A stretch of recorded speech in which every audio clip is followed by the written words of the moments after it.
ada usaha-usaha untuk menangani kes tersebut secara diplomasi. Sebab apa? Bila memperkatakan keselamatan Sabah, saya tidak ada tolerate mayat dibuat sebegitu rupa yang tidak sepatut dibuat. Terlalu kejam keadaannya itu berlaku pada 2 bulan di Semporna.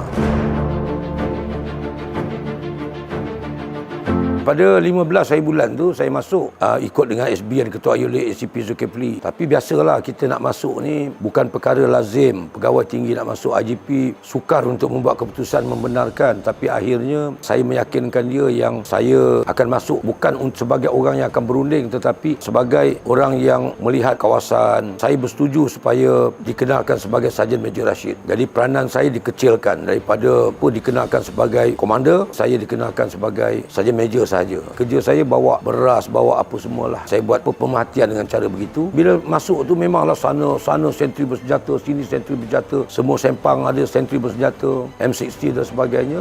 Dan saya memang dah prepare bawa rokok sebenarnya 4 bungkus poket kanan, 4 bungkus poket kiri. Ada ketikanya rokok ni mungkin berguna untuk saya dan juga untuk apa juga muslihat kemudian. Jadi true enough bila sampai tu tengok ramai dia orang ni kan, lebih daripada 50 orang. Macam mana saya buat head count? Sebagai ketua saya tak boleh cakap lebih kurang 50 lebih kurang 60, tak sampai 70. Awak ketua guna teliti dalam kita punya nak cakap pada anak buah ke nak apa pun kita kena bagi yang terbaik. Saya buat macam orang wirid, kira ruas tangan, ruas jari tu kan. Kira sampai 33, simpan 33 tu. Penganas ni yang mana saya tak masuk head count, saya bagi rokok daripada poket kanan. Masa tu baik lagi bagi dia tak isap pun dia tak kat telinga. Kalau mana yang saya nak bagi rokok pula yang dah kira tadi tu dia orang perhati je tengok. Berarti dia orang nak isap rokok juga. Tu saya pergi jumpa dia, bagi pula poket kiri. Begitulah saya buat. Habis itu balik tu baru saya kira poket kanan yang saya titik beratkan. Dan ada perempuan, nak tahu ada perempuan tidak, saya minta kebenaran hantar beras masuk ke dapur dan dia bagilah. Dia kata letak kat pintu. Saya kata boleh tak saya hantar masuk ke dapur? Dia kata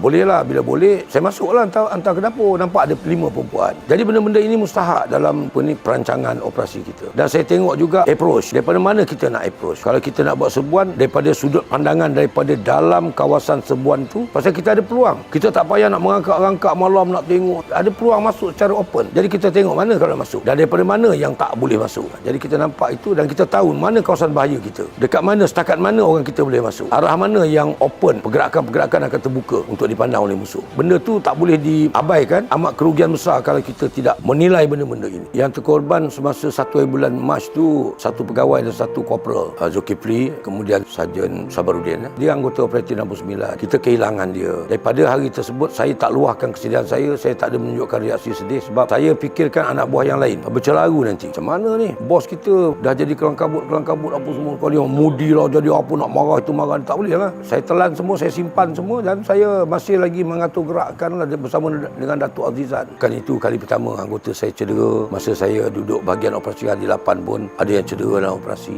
Kena tunjuk kita tabah lah. Pasal apa? Pemimpin yang baik dia akan dilihat ketabahan dia. Macam mana tenang dia menghadapi cabaran-cabaran yang ada. Kejadian yang kata mayat dibuat sebegitu rupa yang tidak sepatut dibuat. Terlalu kejam keadaannya itu berlaku pada 2 bulan di Semporna. Kita daripada 69 Komando tak sempat nak bagi bantuan pada masa itu. Sebab kita tengah fokus mengenai Tanwar. Jadi sementara nak sampai pasukan-pasukan bantuan dan sebagainya. Kerana ada maklumat-maklumat penting daripada pihak cawangan khas. Sebenarnya dia hendakkan Balai Ibu Pejabat Polis Semporna. Jadi bila pertempuran di Semporna tu berlaku pada petang tu katanya, jadi benda tu terpaksa dibatalkan. Semasa saya menjadi komander taktikal dalam operasi tersebut, saya nampak tak ada campur tangan politik. Cuma ada usaha-usaha untuk menangani kes tersebut secara diplomasi. Kami diarahkan bersabar dulu, buat preparation, dia orang buat keputusan sama ada menggempur ataupun cara diplomasi boleh selesaikan urusan tersebut. Walaupun saya dah membuat penilaian kawasan, kita dah buat tinjauan udara, kita buat apa juga kaedah untuk melihat kedudukan dia, perubahan-perubahan kedudukan dari hari ke hari. Namun kalau tidak berlaku pertempuran, pada saya lebih baik. Pasal pertempuran ni melibatkan nyawa. Walaupun kita dilatih untuk mempertahankan diri kita dengan senjata dan segala taktikal dan sebagainya, namun saya rasa saya lebih memilih untuk tidak bertempur. Pasal ini melibatkan nyawa. Kita tak kena keluarga kita. Kalau kena keluarga kita, mungkin kita akan terasa kalau akan ada yang pihak kita terkorban dan sebagainya. Dan ini kita tak boleh jamin. Setiap pertempuran siapa yang akan terkorban, macam macam mana akan berlaku dan sebagainya. Memanglah setiap anggota komando tu dia tahu apa risiko operasi yang bakal dijalankan. Dia pun tak tahu ke mana dia nak pergi, tasking apa, tapi risiko operasi yang dia jalankan dia orang tahu. Yang kemungkinan dia akan terkorban, mungkin dia akan cedera kekal, mungkin akan cedera ringan, mungkin akan selamat tanpa sebarang kecederaan. Mereka pun mengharap satu keputusan yang terbaik dibuat yang menyebelahi kepada pihak kita. Kadang-kadang orang tak faham benda ni, orang tak faham, orang kata itulah, kata inilah. Hanya kita yang tahu dia punya masalah dia.